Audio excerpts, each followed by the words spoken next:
बिस्मिल्लाहिर्रहमानिर्रहीम। शुरू अल्लाह के नाम से जो बड़ा मेहरबान निहायत रहम वाला है। अस्सलाम वालेकुम दोस्तों, welcome back my channel Spain tour vlog. लो जी दोस्तों, ਇਹ ਪਿਆਜ਼ ਖੋਇਆ ਜੀ ਸਾਡਾ।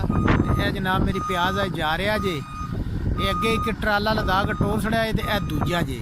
ਤੇ ਟਾਈਮ ਹੋ ਗਿਆ ਜੇ ਜਨਾਬ ਪੂਰੇ 7 ਤੇ ਇਹ ਹੁਣ ਆਖਰੀ ਟਰਾਲਾ ਤੇ ਅੱਧਾ ਮੁੰਨਾ ਘੰਟਾ ਲੱਗ ਜਾਣਾ। 8 ਵਜੇ ਦੇ ਨੇੜੇ ਕੋਲ ਕਾਰ ਛੁੱਟੀ ਹੋਣੀ ਹੈ। ਜੇ ਅੱਗੋਂ ਇੱਕ ਹੋਰ ਆ ਗਿਆ ਤੇ ਫਿਰ ਜਨਾਬ ਮੇਰੀ 9 9:30 ਜਿਹੜਾ ਨਾ ਇੱਥੇ ਹੀ ਨੇ। ਤੇ ਉਹ ਬੋਰੇ ਵੇਖੋ ਨਾ, ਉਹ ਜਨਾਬ ਪਰਾਂ ਵੀ ਸਾਹਮਣੇ ਪਏ ਨੇ 2 ਟਰਾਲਿਆਂ ਦਾ ਮਾਲ। ਤੇ ਇੱਧਰ ਵੀ ਜਨਾਬ ਮੇਰੀ ਇਸ ਟਰਾਲੇ ਦੀ ਵੱਧ।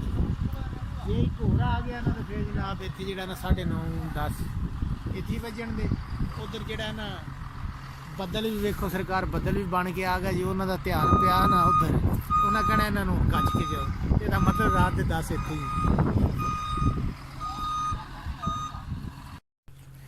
लो वे मित्रों ते बेलियो 2 लदा छड़े जे। ते जेड़ा जनाब बोरा एक ढै पिया थले, ये 1250 किलो जनाब ये प्याज है।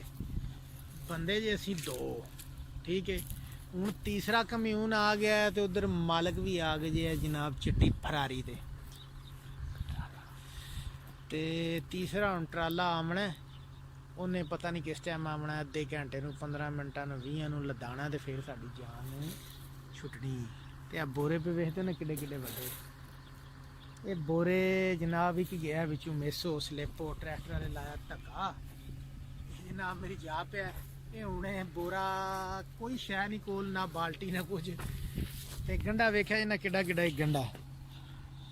ए गंढा वेखो किड्डा किड्डा एक गंढा। ये जनाब जे ते पै गया ना चुकना हुक्म ने जनाब ये भरना जी।